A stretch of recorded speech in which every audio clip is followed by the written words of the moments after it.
l'équipe de la télévision communautaire du Rocher-Percé. Notre revue de presse.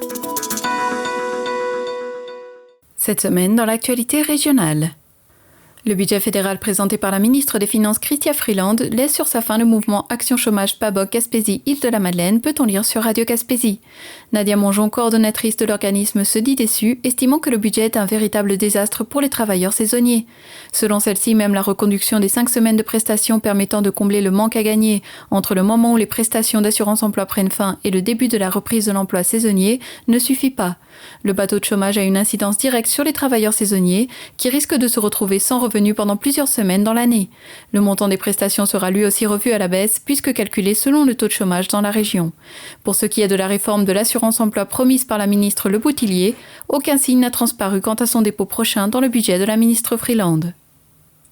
2 semaines après avoir gagné 800 MW d'énergie éolienne dans le cadre de l'appel d'offres de décembre 2021, l'Alliance de l'énergie de l'Est signe un contrat de gré à gré avec Hydro-Québec pour implanter 4 éoliennes d'une puissance de 16,8 MW aux îles de la Madeleine, affirme Magaspésie. L'Alliance qui fait équipe avec Valeco Énergie Québec dans ce projet a signé mercredi un contrat de 30 ans avec la société d'État. Il s'agit d'une suite logique du projet de la Dune du Nord avec 2 éoliennes qui génèrent 6,4 MW en partenariat avec Valeco et Plan à Capital, parc mis en service en septembre 2021. Ce parc, dont la réalisation est conditionnelle à l'obtention des autorisations gouvernementales, environnementales et réglementaires, permettra d'éviter la consommation de près de 11 millions de litres de mazout par année, qui s'ajoute aux 7 millions de litres économisés grâce au parc éolien de la Dune du Nord. Ensemble, les 2 parcs engendront une réduction totale d'environ 40% du mazout consommé par rapport à 2019 à la centrale thermique qui alimente l'archipel en électricité. Le parc éolien de Gros-Île représentera une réduction annuelle de 34 kilotonnes en équivalent CO2 par an, soit l'équivalent des émissions de 7400 véhicules. Selon Radio Gaspésie, le président du syndicat des infirmières croit que la réforme du BE aura peu d'impact sur l'accès aux soins. Pierre-Luc Boujol, le président du SIEC, voit dans le projet de loi 15, présenté hier par le ministre de la Santé, un autre brassage de structures, mais rien pour améliorer les conditions de travail des salariés, ce qui est le problème majeur du réseau de la santé au Québec. Le président du syndicat s'inquiète de la fusion des conventions collectives. En effet, la nouvelle agence Santé Québec deviendra le seul employeur du réseau, alors que les 36 seront centralisés dans la nouvelle agence. Ainsi, le nombre de tables de négociation passera de 136 à 4. Pierre-Luc Boujol s'inquiète pour les spécificités régionales. L'unification des conventions collectives apportera aussi une fusion de l'ancienneté. Une travailleuse pourra donc se déplacer d'une région à l'autre sans perdre son ancienneté. Pierre-Luc Boujol convient que cette politique pourra favoriser la mobilité de la main-d'œuvre, mais il s'agit d'un couteau à 2 tranchants selon lui. Le président affirme que les travailleurs et travailleuses n'ont pas été consultés de façon adéquate. Il conclut en disant que le SIEC analysera de façon approfondie le projet de loi. La Société des traversiers du Québec ajoute des traversées entre Matane et la Côte-Nord dès la mi-mai, annonce l'Avantage gaspésien. Dorénavant, la haute saison débutera à la mi-mai au lieu de la mi-juin pour le traversier qui relie Matane à la Côte-Nord. Ainsi, à partir du 15 mai, 4 traversées seront à l'horaire, soit 2 à partir de Matane le matin et l'après-midi et 2 autres en sens inverse. Cet horaire sera en vigueur jusqu'au 4 septembre. Pour le reste de l'année, la STQ annonce que le nombre de traversées augmentera à 4 par jour les vendredis. Ces changements visent à mieux desservir la clientèle pendant la saison touristique, les chantiers de construction estivaux et de la période hivernale. Par ailleurs, les traversées de l'après-midi sont légèrement devancées afin de permettre aux membres d'équipage de profiter d'une période de repos réglementaire exigée par Transport Canada. La sécurité et l'isolation seront améliorées dans un HLM de Sainte-Anne-des-Monts alors que Québec apporte son soutien pour d'importants travaux, nous indique Magaspésie. La ministre responsable de l'habitation, Mme France-Hélène Duranceau, a annoncé ce matin une somme de 600 788 $ pour permettre d'importants travaux dans un HLM situé à Sainte-Anne-des-Monts. Plusieurs travaux seront effectués dans ce bâtiment qui est la propriété de la Société d'habitation du Québec. Le revêtement extérieur et l'isolant seront entièrement refaits, ainsi que l'ensemble des portes et fenêtres. On en profitera également pour changer les soffites, les gouttières et descentes, l'éclairage extérieur, les poteaux de prise chauffe-moteur, de même que les dalles de patio par des dalles de béton coulé. La ministre responsable de la région du Bas-Saint-Laurent et de la région de la Gaspésie Île-de-la-Madeleine, Maïté Blanchette-Vézina, souligne un investissement important en matière d'habitation. Pour le député de Gaspé Stéphane Sainte-Croix, cette cure de jeunesse est la bienvenue. Cette annonce entre dans un investissement global de la Société d'habitation du Québec de plus de 16,4 millions de $ pour la reconstruction ou la rénovation de 9 HLM.